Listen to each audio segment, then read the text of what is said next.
Oi, seja muito bem-vindo, seja muito bem-vinda. Eu sou a Gabriela Varelli, esse é o Videocast em Detalhes e a gente sempre conversa com um convidado ou uma convidada, analisando uma temática ou uma notícia importante do momento. E hoje eu converso com a Adriana Cecílio, que é professora, advogada especialista em Direito Constitucional e também coordenadora nacional da da Coalizão Nacional de Mulheres.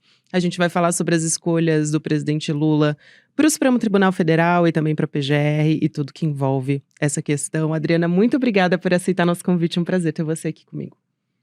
Olá, boa tarde. É um prazer estar aqui com vocês, poder conversar com vocês a respeito dessa temática que é tão importante. Muito importante, Adriana. E, bom, a gente acompanhou essa costura, né, do ministro Flávio Dino, que agora deve se tornar, e a gente está esperando ser sacramentado pelo Congresso, né, essas decisões a respeito do Paulo Gonet e do ministro Flávio Dino.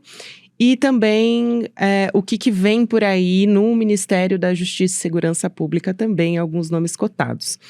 Mas eu queria começar traçando um perfil desses dois personagens, né? O ministro Flávio Dino, que foi um arranjo do presidente Lula para conseguir colocar, e deixou a base, né, do presidente Lula, principalmente, por exemplo, ONGs e coletivos, entidades como Mulheres Negras Decidem, insatisfeitos porque esperavam que o presidente Lula indicasse uma mulher para essa posição, né? Agora a gente só tem uma mulher no meio de tantos ministros, inclusive a foto que eles tiraram eu acho que é muito emblemática, né?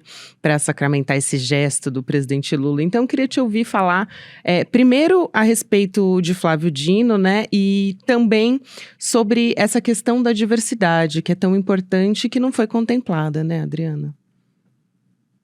Bom, eu acho que é importante a gente começar dizendo que ninguém questiona a competência do ministro Flávio Dino, o seu caráter, né, toda a sua trajetória enquanto pessoa pública. Isso há um consenso entre os membros da esquerda que, de fato, o ministro Flávio Dino é uma pessoa extremamente competente, capacitada, não há nenhuma dúvida, nenhum questionamento em relação a isso. Mas, e aí eu falo do meu lugar como coordenadora da Coalizão Nacional de Mulheres, que é um movimento que vem trabalhando essa pauta da presença das mulheres nos espaços de poder, e marcadamente nós fizemos um trabalho muito sério em relação à conscientização da sociedade, e buscamos também contatar o presidente Lula para falar em relação a isso, a necessidade da manutenção dessa vaga para uma mulher, porque é realmente triste para todos os movimentos femininos e feministas do nosso país ver que, no âmbito de um governo progressista, um governo que só foi eleito por força do voto das mulheres, mulheres essas que subiram a rampa com o presidente, exercendo um papel de representatividade muito importante, foi uma mulher que passou a faixa ao presidente, mas nós esperávamos que essa representatividade ela não fosse apenas ilustrativa, que essa representatividade ela se manifestasse em especial nos momentos de tomada de decisão em que a decisão do presidente poderia fazer diferença, e principalmente uma diferença histórica. Então, para nós, e aí posso falar em nome da coalizão e dos movimentos que compõem a coalizão também, essa sensação, esse sentimento de que as mulheres elas servem ao governo. Nós fizemos um papel muito importante na luta em prol da democracia. Nós estivemos ali na trincheira para garantir, para assegurar a manutenção da democracia no nosso país, com a eleição do presidente Lula, e a expectativa que nós tínhamos, que era uma expectativa extremamente razoável, era a de que ele teria essa sensibilidade em não tomar uma decisão que simboliza um retrocesso muito violento aos direitos das mulheres, porque em que pese nós nós respeitemos a trajetória e reconheçamos a trajetória do ministro Flávio Dino, ele é um homem, e um homem que não vive a realidade das mulheres e que, portanto, terá no seu julgar, na sua forma de olhar as questões e de avaliar a interpretação dos direitos fundamentais, um olhar que é um olhar masculino. A democracia, para que ela seja uma democracia material, concreta, ela precisa ter pluralidade de ideias, pluralidade de olhares. Essa falta de representatividade é algo que impacta na nossa democracia. Nossa, sem dúvida. Adriana, a gente tem 132 anos, né? O Supremo Tribunal nunca teve uma mulher negra indicada para o cargo de ministra. Isso é muito surreal, né? A gente falar de um poder judiciário, né? Uma desigualdade étnico-racial, de gênero tão escancarada quanto esse dado que a gente tem, né? Então, a magistratura do Brasil, esses cargos em cortes superiores, precisam ser ocupados por essas mulheres, né? Senão a gente não vai ter nenhuma mudança. Então, eu acho que é nesse sentido, né, que entidades se posicionaram, inclusive fizeram cartas ao presidente Lula demonstrando uma insatisfação. E claro, como você muito bem disse, não tem nada a ver com a competência técnica do ministro Flávio Dino, né, que dada a conjuntura, inclusive, é bastante positiva que a gente tenha alguém como ele para tomar decisões dentro da corte, né. Mas eu queria te ouvir também a respeito do caso Marielle, porque ele deixa o cargo de ministro da Justiça, né, e ele não resolveu esse caso emblemático, mas estava sinalizando que estava realmente andando, né? Não havia um retrocesso nas investigações desde que o ministro Flávio Dino tinha assumido essa posição na pasta da Justiça. E existe uma preocupação muito grande quanto à impunidade do mandante do crime desse caso. Então, eu queria te ouvir a respeito disso e aí juntar com a possibilidade de quem vai assumir essa pasta, né? Existe a possibilidade dessa pasta ser dividida em duas, isso já foi também falado na imprensa, virar uma pasta de segurança pública e uma de justiça. E também tem diversos nomes aí que estão sendo cotados, né? O Ricardo Capelli, o ministro aposentado, Ricardo Lewandowski, também foi levantado esse nome nessa terça-feira, dia 28, e também a ministra titular da pasta do planejamento, que é a Simone Tebet. Então, queria te ouvir a respeito desses nomes que foram levantados e como que você tem avaliado isso.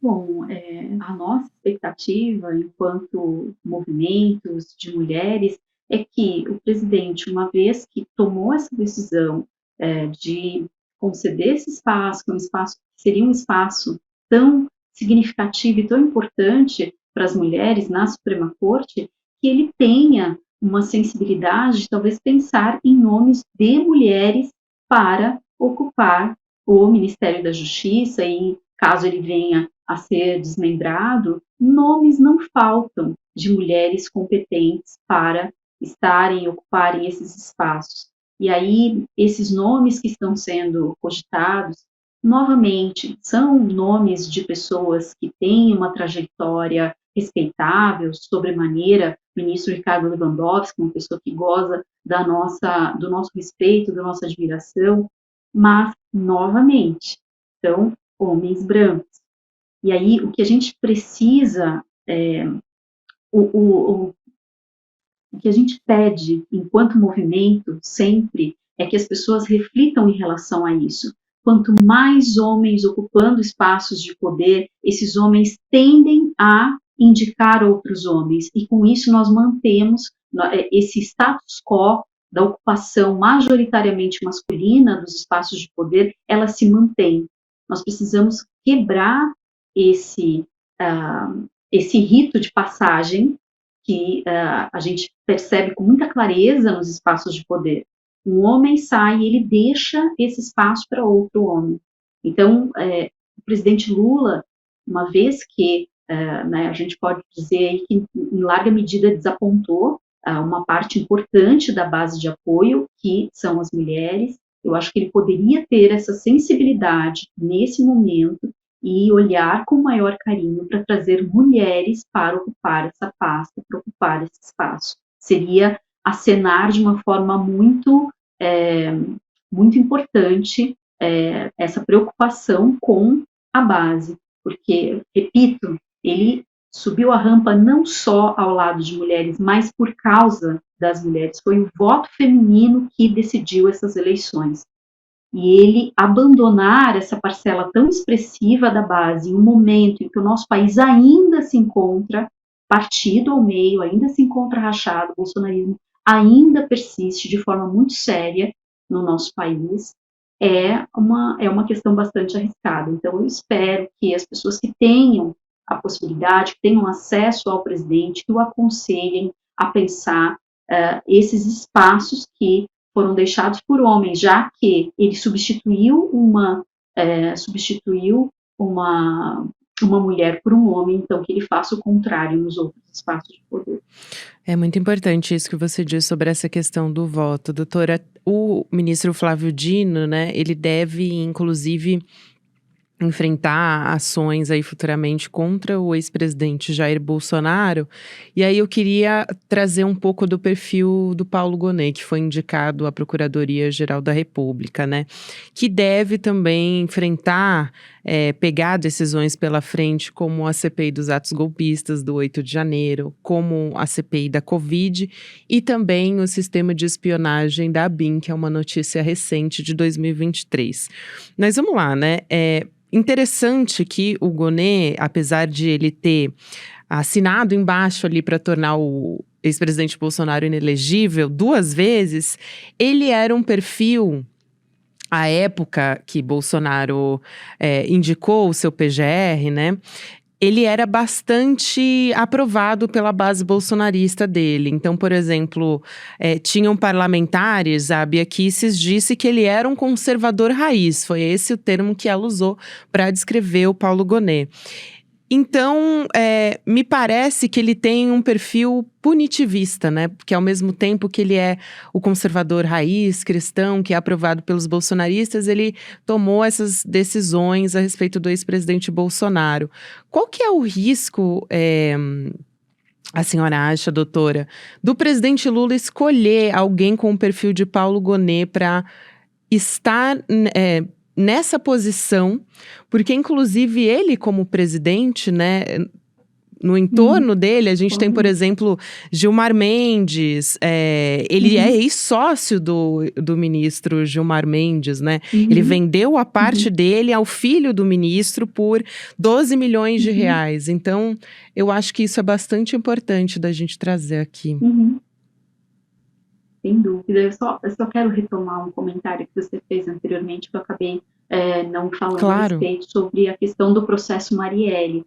E aí eu só repiso que se o presidente Lula ele tivesse essa sensibilidade de repente, nomear uma mulher negra para presidir, para estar à frente do Ministério da Justiça, eu não tenho dúvida alguma de que o processo não estacionaria novamente. Agora, quem irá substituí-lo, se essa pessoa terá essa mesma vontade política, essa mesma coragem, porque pelo que nós conseguimos perceber desse processo, há uma série de questões por trás, nos bastidores, que acabam impactando muito na evolução para que se consiga concluir essa investigação. Então, é essencial colocar alguém à frente da pasta que seja corajosa e que seja uma pessoa destemida, que seja uma pessoa que realmente tenha este compromisso em buscar e encontrar a verdade e solucionar esse caso. Então,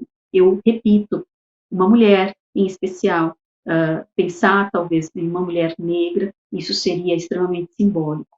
Mas, retomando aqui o seu questionamento, é bastante curiosa essa escolha do Paulo Gonet para a PGR, né? Como você mesmo comentou, ele é uma pessoa muito próxima do ministro Gilmar Mendes e todos e todas nós sabemos que o ministro Gilmar Mendes não tem nenhuma simpatia pelo presidente Lula, pelo contrário. Então, é uma escolha bastante perigosa, né, em que pese, lógico, a escolha para os membros da Suprema Corte e para a PGR, ela deve ser uma escolha pautada em competência, qual é a pessoa, qual é o profissional que estará lá exercendo a sua função da forma mais isenta possível. É isso que se espera dentro de uma democracia.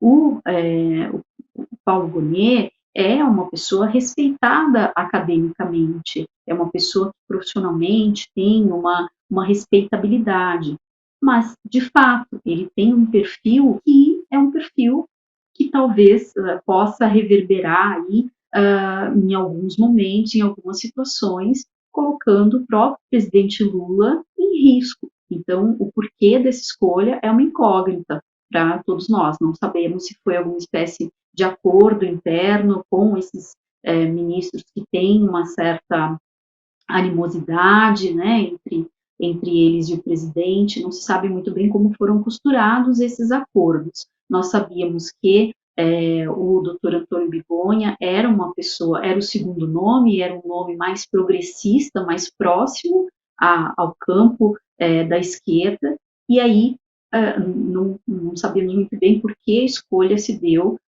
em relação ao Paulo Gonet. Sabemos que existe essa respeitabilidade em relação à trajetória profissional dele, mas, né, ele tem essa imagem, como você mesmo falou, de uma pessoa mais conservadora. E aí fica, né, esse questionamento, em que momento isso não pode ser um fator que acabe colocando o próprio presidente Lula em risco. Fica aí né, esse questionamento. Qual foi a base para a tomada dessa decisão? O que levou o presidente a tomar uma decisão como essa é difícil saber. Jorge Messias também era um nome bastante cotado, né, pelo presidente Lula, apontado como um nome progressista também. No fim das contas, o que a gente sabe pela apuração da imprensa é que o Gonet, ele teve duas influências bastante importantes, que foram o ministro Gilmar Mendes, para quem está nos acompanhando entender, né, e também o ministro Alexandre de Moraes, né, e como compensação, ele pôde, então, indicar Flávio Dino para a vaga do Supremo Tribunal Federal. E aí, só para trazer mais detalhes, né, porque eu disse que o Gonet foi sócio, né, de Gilmar Mendes, foi no Instituto Brasileiro de Ensino, Desenvolvimento e Pesquisa, né, o IDP, que é uma faculdade que oferece cursos de graduação, pós-graduação nessas áreas relacionadas ao direito. E eles fundaram o IDP em 98, foram sócios até 2017, depois Gilmar Mendes, Gonet vendeu as cotas pro Francisco Mendes, que é o filho do ministro Gilmar Mendes. Então, para dar um contexto melhor do que eu citei aqui. Agora, isso é bastante importante, né? Porque parece que fica muito claro que o presidente Lula, ele tá bastante refém, né, dessas decisões. Enfim, a gente sabe que, e a gente discute muito isso, né, o Realpolitik, e que realmente essas decisões têm que ser discutidas, porque Lula assumiu num momento muito difícil para a governabilidade dele, mas ele não está entregando também a sua base, né, não está entregando no sentido de diversidade, porque fica muito emblemático ele ter subido a rampa e depois não está contemplando isso nos cargos de poder, né? Que é onde as decisões são tomadas, que é onde a mudança de fato pode ser feita, né, doutora? Uhum.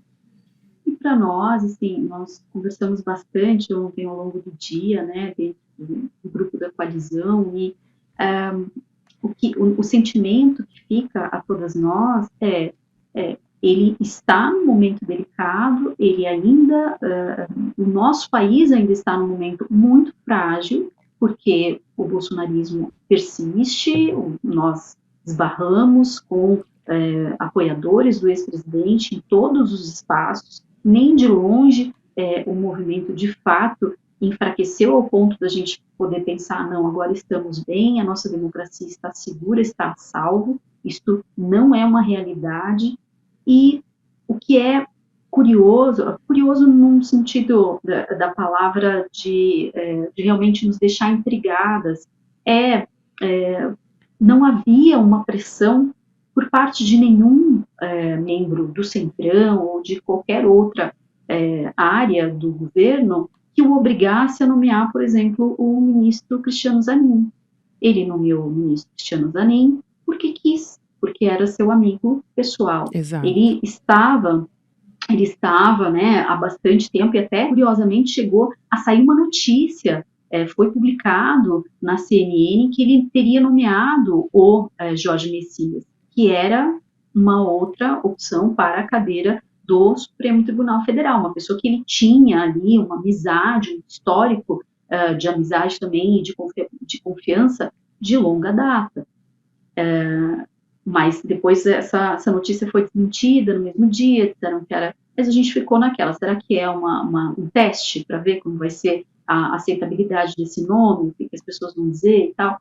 Então, quando a gente pensa nessa questão da realpolitik, o que pesa para nós, mulheres, movimentos de mulheres, é pensar que ele não teve esse cuidado e ele não trabalhou nos bastidores para contemplar essa diversidade. Pelo contrário, ele colocou mulheres em alguns espaços no Poder Executivo e, quando precisou entregar alguma pasta, as mulheres foram as primeiras a serem retiradas. Então, nós tivemos aí 3 ministras do Poder Executivo que saíram, que tiveram que sair para dar espaço para o Centrão. Então, nenhum homem perdeu espaço, as mulheres perderam espaço. Então, e aí, uma cadeira que era extremamente simbólica para as mulheres, porque essa cadeira da ministra Rosa, ela foi herdada da ministra Ellen Grace. Então, era uma vaga de gênero dentro do Supremo Tribunal Federal. Pensar em uma Suprema Corte que já tinha só 2 ministras e 2 mulheres brancas já era um déficit gigantesco de representatividade. E ele tinha, né, a oportunidade histórica de ser o primeiro presidente a nomear uma mulher negra para compor a corte. E juristas negras de altíssima qualidade, com um currículo absolutamente compatível com o do ministro Flávio Dino, não faltavam, né, não faltam. Então, fala-se muito quando nós questionamos essa questão da representatividade, mas não importa ser uma mulher, o que importa é a competência. E aí nós replicamos, não importa a competência, porque mulheres competentes nós temos, e temos muitas, mas elas não estão nos espaços de poder. Então não é a competência que importa. O que importa é a proximidade com o poder.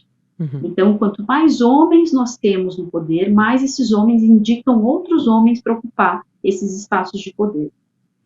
Essa é a grande realidade, essa é a grande questão que se coloca. E aí, quando nós diminuímos esse espaço, quando temos menos mulheres ocupando esse espaço que já era tão reduzido, nós trazemos um dano gigantesco para a nossa democracia, né? Para o que a nossa Constituição promete ao povo brasileiro, principalmente em relação à igualdade. Exatamente. E, doutora, para fechar a nossa conversa, eu queria trazer um aspecto bastante importante. Bom, principalmente relacionado ao ministro Flávio Dino, né? Ele deve ser sabatinado na Comissão de Constituição e Justiça do Senado e precisa de apoio de pelo menos 41 senadores para, né, depois da comissão, ele vai para o plenário e aí precisa do apoio de pelo menos 41 senadores, mas tudo indica que ele deve ser aprovado, porque, enfim, essa costura política com o presidente Lula já foi feita, né, tanto que ele indicou Flávio Dino e o Paulo Gonet, que é alguém que não era da base do presidente Lula, vamos dizer assim, né? Ou alguém progressista, para a gente ser mais exato. E também porque na história de rejeição de indicados ao STF, a gente só teve 5 casos. Então, não é muito usual que isso aconteça. Isso provavelmente já está pacificado. Agora, ele deve conduzir um momento que eu acho muito importante dizer que é uma quadra da história do Brasil que a gente vive que é muito delicada, porque a gente acabou de ter uma tentativa de golpe e muitos especialistas colocam que foi um golpe, né? Não é porque essas pessoas não conseguiram, de fato, uma tomada de poder, mas elas estiveram nesses espaços, destruíram espaços importantes para a nossa democracia no dia 8 de janeiro. O quanto você espera, doutora, que ele vá conduzir processos relacionados ao 8 de janeiro e a defesa da nossa democracia? Qual é a sua expectativa em relação a isso? Se ele vai ser um ministro com uma característica, como a gente tem acompanhado, por exemplo, o ministro Alexandre de Moraes nesse sentido, que tem sido um ferrenho defensor nesse sentido, né, dessas pautas. Ele vai somar nesse sentido? Ele vai ser um reforço nessa composição?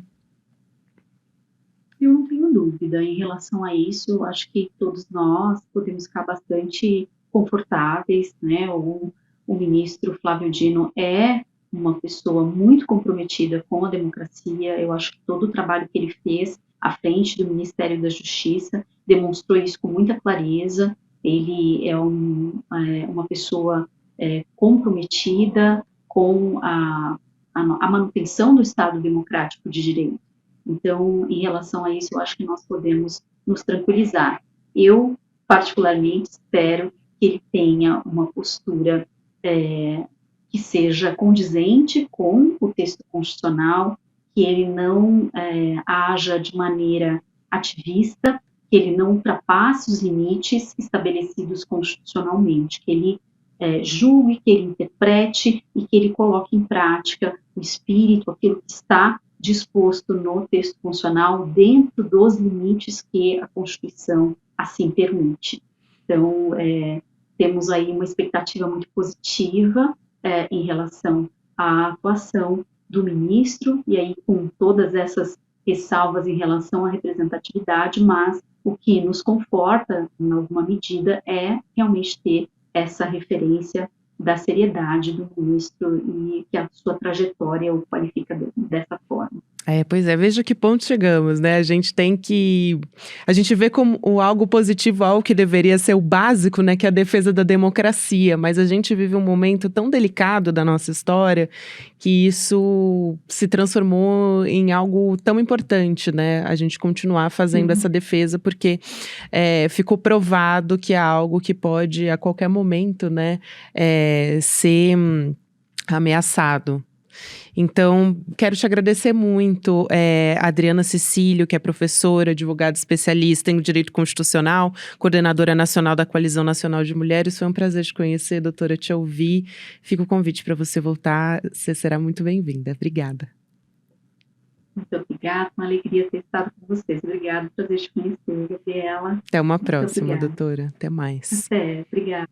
O Videocast em Detalhes fica por aqui. O próximo episódio vai ao ar às 10h30 da manhã, ao vivo no YouTube, por onde você acompanha toda a programação do ICL Notícias, sempre de segunda a sexta-feira. Para você que me acompanha agora, você fica com o Videocast Mercado e Investimentos no YouTube. E depois, às 5 horas da tarde, com o Rolê ICL, 6 horas da noite, também tem ICL Notícias segunda edição. Não perca. E para você que acorda cedo e que prefere ouvir podcast, você pode nos encontrar em qualquer plataforma de áudio a partir das 7, 8 horas da manhã. O episódio está disponível para você com detalhes, com sonoras e com trechos especiais que você não encontra aqui na nossa entrevista do YouTube em vídeo. Muito obrigada que você que me acompanhou até aqui. Até amanhã. Põe na agenda que esse vale a pena. 17 de dezembro, domingo, às 8 horas da noite, Eduardo Marinho, filósofo das ruas, sucesso da internet, das redes sociais por suas reflexões e textos, vai dar uma aula para o Instituto Conhecimento Liberta. Para você participar dessa aula ao vivo e que não tem replay, clique no link aqui em cima ou aqui embaixo e se inscreve agora, gratuitamente. A gente se vê lá.